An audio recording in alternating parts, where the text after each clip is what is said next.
Sa Day 19 ng impeachment trial ni Vice President Sara Duterte, nagbabala si Presiding Officer Chis Escudero sa mga pasaway na Senator, Judge at abogado. Posible raw pagmultahin o makarating sa Korte Suprema ang mga lalabag sa rules ng impeachment court. Para sa detalye live mula sa Senado, may express report si Mean Los Baños. Mean, ano bang nangyari at may ganyang babala ang Presiding Officer? Ruth, sinimulan muna ni Presiding Officer Chis Escudero sa loob ng bakuran ng Senator Judges ang pagpapaalala na dapat ay magpatupad sila ng maayos na decorum at integridad sa loob ng impeachment court. Kalakip yung paalala na yan ng paglalabas ng desisyon ni Presiding Officer Escudero kaugnay nga sa violation ng sub judice rule na unang inireklamo ng defense team. Kaya minabuti alalahanan ang kanyang mga kasamahan na maging impartial at neutral sa isinasagawang impeachment trial. Sabi ni Escudero, iwasan ng mga senator judge ang unparliamentary remarks o pahayag na makakaapekto sa dignidad ng impeachment trial at ng korteng lumilitis dito. Oras daw na may senator judge na nuwabag sa impeachment oath, impeachment rules at Senate rules, nariyan daw palagi ang posibilidad na masampahan siya ng reklamo sa Senate Ethics Committee. Pakinggan natin ito, Ruth. You know who you are from making public statements or otherwise discussing, sharing, or endorsing comments pertaining to the merits of this pending impeachment trial, and from engaging in trial by publicity as they directly threaten the independence of the court, degrade the dignity of the tribunal, and risk turning it into a circus and weaponize the media to substitute public outrage or actual evidence. Samantala, ipinunto rin ni Presiding Officer Escudero ang Rule 18 kaugnay sa impeachment proceedings. Sa ilalim nito ay pinagbabawal ang pagbibigay ng komento at opinyon na may kinalaman sa merits ng impeachment trial. Sakop daw ng rule na ito ang Presiding Officer, Senator, Judge, prosecutors, taong ini-impeach at ang kanyang mga abogado, maging ang mga witness. Sa first offense, Ruth, public reprimand o pagagalitan ng korte sa open court at magsisilbing permanente ang record nito sa impeachment court. Pag umulit pa, may karampatan ng monetary fine yan na hanggang 30,000 pesos kada paglabag. Sa uli, paalala ni Escudero sa prosekusyon na ang pangunahing trabaho nila ay hindi lang para mag-convict ng taong ini-impeach, kundi masiguro maihahain ng maayos ang hustisya. Ruth?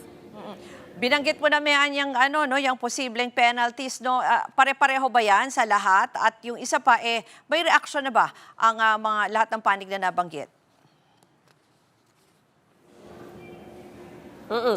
Ruth, may ipinunto si Presiding Officer Escudero kanina na kapag abogado ang nag-violate dyan sa rule na yan, na kanyang ipinupunto dyan sa impeachment rules na yan, ay pwede nilang i-forward yung records sa Supreme Court or Integrated Bar of the Philippines para sa karampatang disciplinary action. Mahigpit din ang babala ni Presiding Officer Escudero sa paggamit dapat ng maayos na lingwahe. Laban naman sa paggamit sa improper language. Ginawa niyang halimbawa dyan yung mga naririnig natin mula sa ilang mga abogado nitong mga nakaraang linggo gaya ng salitang scam, mastermind at modus operandi. Hindi na binanggit pa ni Escudero kung sino-sino yung mga yan pero sabi nga niya, you know who you are. Ruth. Yung binabanggit ko kanina, may reaksyon na ba ang depensa o prosekusyon or even the senator judges? Unahin natin yung prosecution, Ruth. Nabigyan ng pagkakataon itong si Prosecutor Attorney Amando Ligutan para nga sagutin yung reklamo sa kanya ng depensa. Kung naaalala natin, Ruth, yung kanyang naging viral na FB post noong August 12, kaugnay sa issue na bawal magtanong ng misleading questions sa open court. At sa impeachment court, nanindigan si Ligutan na wala sa kanyang pagpo-post sa kanyang social media. Bukod daw kasi sa pagiging abogado, isa siyang teacher o guro na gusto lamang i-correct yung nakita at narinig niyang maling sinabi sa loob ng impeachment court at wala raw panahon na pinipili ang pagkukorek sa isang pagkakamali. Pakinggan natin yung bahaging yan ng impeachment trial kay Ruth. What did I violate? I did not discuss the merits of the case. The defense cannot lecture me on humility. If there's somebody who needs to be reminded about humility, it's them, the defense. Ang pagtatama ng mali ay kailanman hindi ipinagbabawal. You have to unbundle it. You have to decouple it. under the rules of the Senate, if you are counsel for the parties, you cannot comment on the merits outside of a fair and true report of what happened.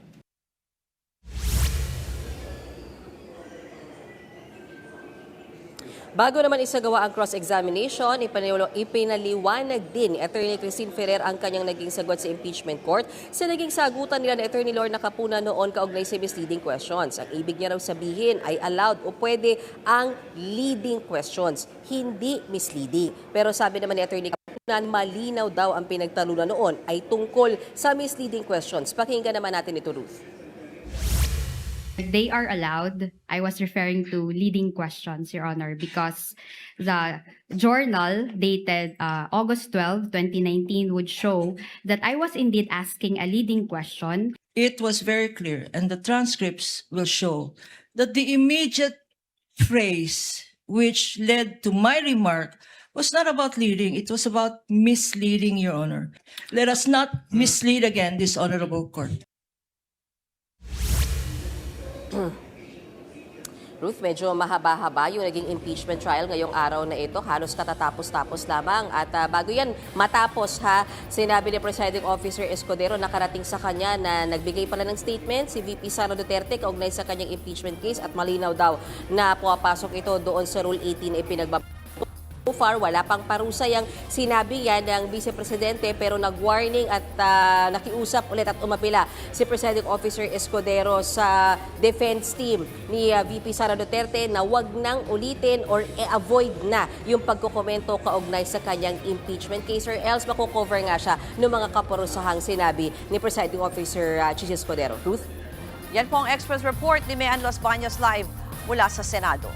Mga kapatid, Ruth Cabal po para sa mabilis na pasada ng mga balitang dapat niyong malaman, mag-follow at mag-subscribe sa social media pages ng News 5.